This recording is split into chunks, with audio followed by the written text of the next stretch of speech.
Daniel Carter had lived in his home for 43 years. He came back from his brother's attorney one afternoon to find his son standing on the porch, arms crossed, wife beside him smiling like she'd already won. "The house is sold. You're homeless now." My own son said it without even looking me in the eye. Ashley stood next to him, arms folded, grinning like she'd just won a prize. Behind them, movers carried my late wife's antique dining table out the front door, the same table we'd saved 2 years to afford, back when Ryan was still in elementary school. For a moment I thought I'd driven to the wrong address. But no, there was the porch swing I'd built with my brother Michael, 23 summers ago. The oak tree where Ryan hung his first treehouse. The mailbox that still leaned left because I'd never fixed the post. "My house?" I said quietly. Ashley laughed. "Not anymore." Ryan handed me a thick envelope, eviction papers, a purchase agreement, closing documents. Every signature looked official. Every page looked real. Only one thing was missing. Mine. "We found a nice retirement community 30 minutes away," Ryan said. "It's time, Dad." Then I saw a mover carrying my brother's old fishing rods, wrapped in moving blankets. That stopped me cold. Those rods weren't just fishing poles, they were the last gift Michael ever gave me. I'd buried him 8 weeks earlier. 8 weeks. And that very morning, I'd sat across from his attorney and learned something that still hadn't fully sunk in. My brother had left me everything, $8.4 million, a beachfront estate, investment accounts, rental properties, and a family trust that changed everything. I hadn't told a soul. Not even Ryan. I wanted time to grieve before deciding what to do with it. Instead, I came home to find my own son had sold my house out from under me. "Cat got your tongue?" Ashley said. Ryan sighed. "We're just doing what's best for everybody." "Everybody," I repeated. "I've been living here." "It's basically our house," Ashley said. I actually smiled. She frowned. "What?" "You thanked yourself pretty quickly," I said. A realtor's car pulled into the driveway, followed by an unfamiliar couple in their 40s, the buyers, cheerful and completely unaware they were walking into a disaster. The realtor, Melissa, greeted me warmly. "Congratulations on your move.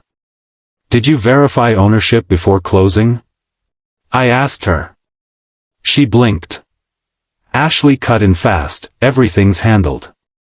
But Melissa hesitated, and in that hesitation I saw it, nobody had done their homework. My phone rang.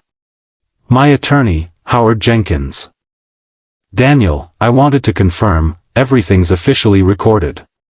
"It has," I said. "Perfect timing, actually."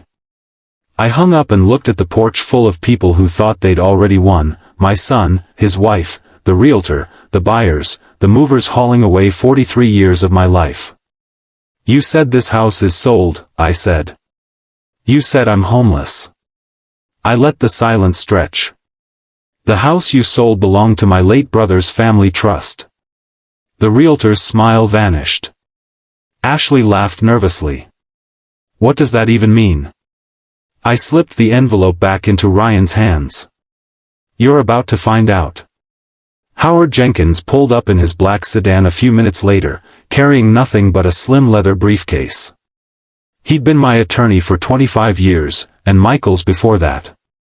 He gave me one quiet look, "Are you all right?" And I nodded, not because I was, but because I would be. "I think there's a misunderstanding," Howard told the realtor. "There isn't," Ashley snapped. Howard simply looked at me. I shook my head, "Not yet." He understood immediately and stepped back. Standing there, memories hit harder than anger. Ryan wasn't born into money. He was born on a freezing January morning outside Raleigh, and I promised him he'd never wonder if his father loved him. I kept that promise through his mother Linda's 3-year fight with cancer, through raising him alone after she passed when he was 12, through burned dinners and refinanced mortgages and Saturday overtime shifts that wrecked my knees to pay his tuition. When he graduated from NC State, I cried harder than he did. Then Ashley came along, smart, ambitious, always 5 steps ahead. Michael never trusted her. She watches people before she talks, he told me once, leaning against my truck. Not to understand them. To calculate them. I laughed it off. I shouldn't have. When COVID hit and Ryan lost his job, they moved in, just for a little while. At first it was wonderful, dinners, movie nights, Sunday coffee. Then small things started disappearing. Furniture rearranged without asking. The guest room became their office. Linda's wallpaper, painted over while I was out visiting Michael. Her rose garden, torn out while I was at a charity event, despite me telling Ashley no. Ryan never replanted it. That hurt more than the flowers ever could. 2 years before he died, Michael asked me an odd question: what would Ryan do if a fortune landed in his lap? I laughed and said he'd probably panic. Michael didn't laugh back. I hope you're right. He'd seen the cracks long before I let myself admit they were there. Now, standing in my own living room with Howard beside me, Ryan finally asked, "Dad, what family trust?" "This is ridiculous," Ashley said, turning to Melissa. "Tell them we're done here." Melissa didn't move. Howard handed her a single page. "Read the owner's name aloud." Her expression changed instantly. "The Carter Family Coastal Trust." "Trustee?" Howard asked. "Daniel Carter." "Does the trust authorize Ryan or Ashley Carter to sell this property?" A long pause. "No." Ryan stepped forward. "What do you mean, no?" "My dad lives here." "Living somewhere and owning it aren't the same thing," Howard said gently. Ashley grabbed the document, flipping through pages with shaking hands. County stamps, dates 2 years old, long before anyone discussed selling the house. "You made this up," she said. "It was executed nearly 3 years ago," Howard replied. Ryan turned to me, stunned. "You knew. You never told me." "It wasn't your business," I said. And it hurt him, because I'd never kept anything from him before.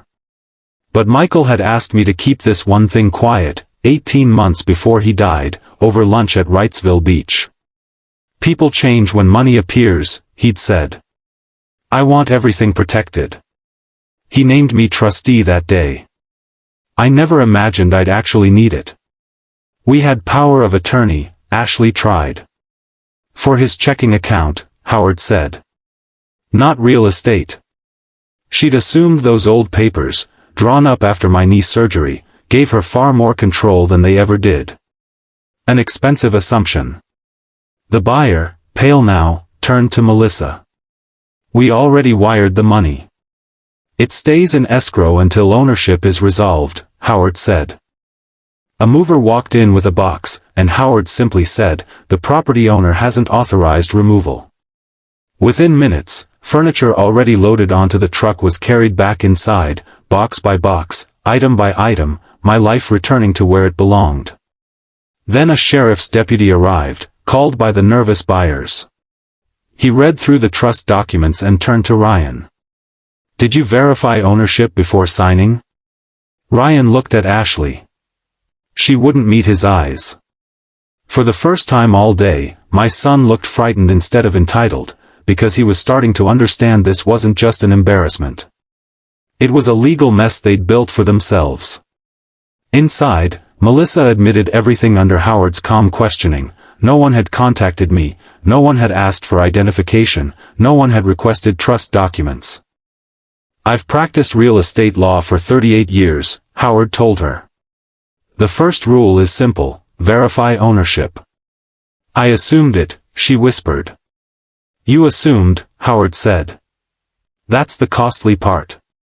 The buyers, to their credit, weren't angry with me. We honestly thought it was legitimate, the husband said. I believed him. They were victims too, trusting professionals, caught in someone else's greed. Ryan finally spoke, voice small.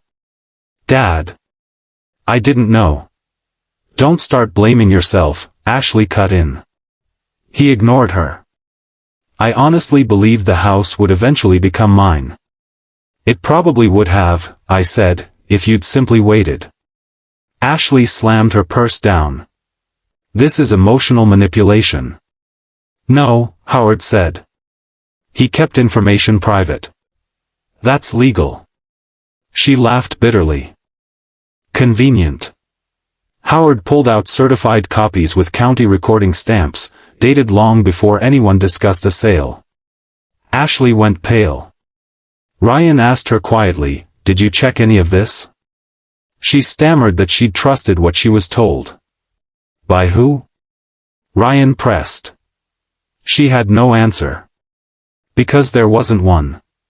She'd trusted assumptions, and convinced Ryan to trust them too. Before Howard left, he handed me one more envelope. From Michael. He said only to give it to you if your family ever tried to take advantage of your kindness. On the front, in my brother's handwriting, "For Danny, when the truth arrives." That night, alone in Linda's old reading chair, I opened it. Your kindness has been mistaken for weakness, Michael had written.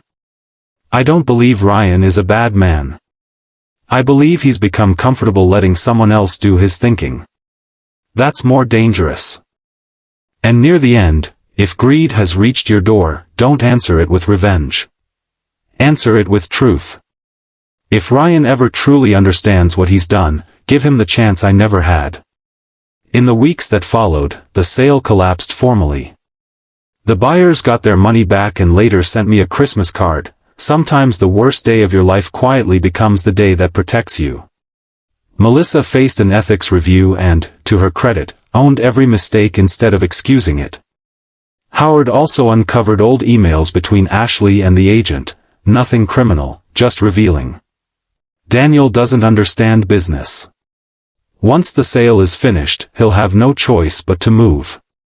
Ryan had been copied on every one. He'd never objected. His silence had become agreement.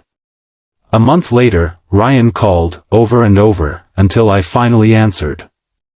He came alone the next morning, no Ashley, no SUV, driving an old pickup, looking 10 years older. I forgot how quiet this house is, he said, staring at his mother's photograph on the mantel. I've been thinking about Mom. What would she think of me? She'd still love you, I said. She'd also be deeply disappointed. He placed an envelope on the table, every key to the house. I should have given these back years ago. Then, I filed for divorce. It was my decision. He'd finally started reading the paperwork he'd spent years signing blindly. I blamed Ashley, he admitted, but that's only part of it. I wanted to believe her because it was easier than admitting I'd become selfish. We sat in silence, father and son, undone not by one great betrayal but 1,000 small compromises. Before he left, he handed me a second envelope, his resignation from the business he and Ashley had built. I don't want money built on shortcuts anymore. He'd taken a maintenance job with the county parks department. It pays less than half what I used to make, he said. And I sleep better. I believed him. That evening I walked to the beach and reread Michael's letter under a darkening sky. Never let justice turn your heart into stone. The legal fight was over. My brother's wishes had been honored.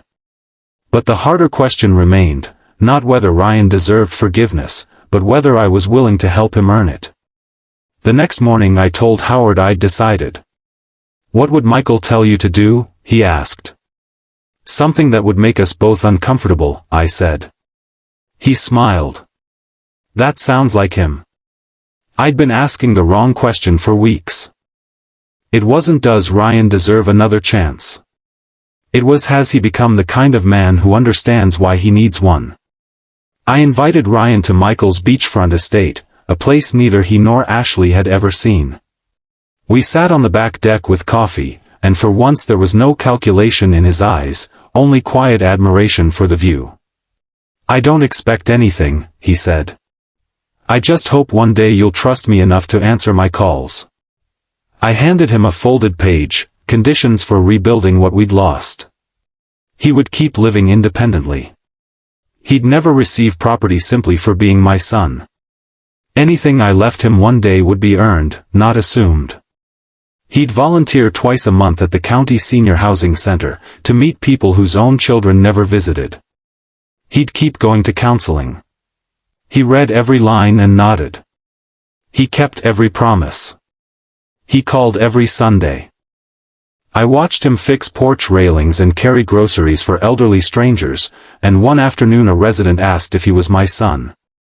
Before I could answer, Ryan said, "I hope I'm becoming someone he's proud to call his son again." I had to look away. Melissa visited once with a homemade peach cobbler. "I changed how I practice," she told me.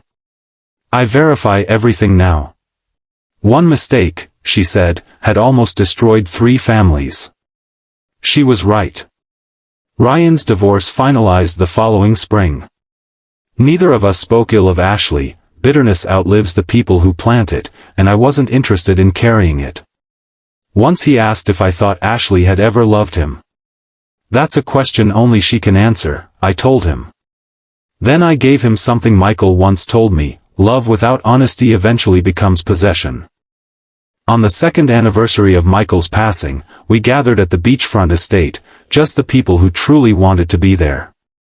After dinner, Ryan stood, glass in hand. "I spent years believing inheritance meant receiving something," he said. "I was wrong." He looked at me. "My father inherited money.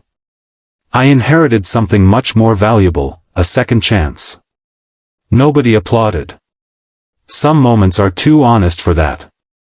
That night I walked the beach alone, waves rolling in steady and patient, indifferent to human mistakes. I thought about Linda, about Michael, about how close I'd come to losing my son entirely. The money had never been the real inheritance. The trust hadn't saved my family. Truth had, truth that exposed our weaknesses, and the grace that gave us the chance to heal them. Locking the door that night, I understood that Michael had left me far more than $8.4 million. He'd left me the wisdom to protect my heart without ever closing it. And that, in the end, was the greatest inheritance of all.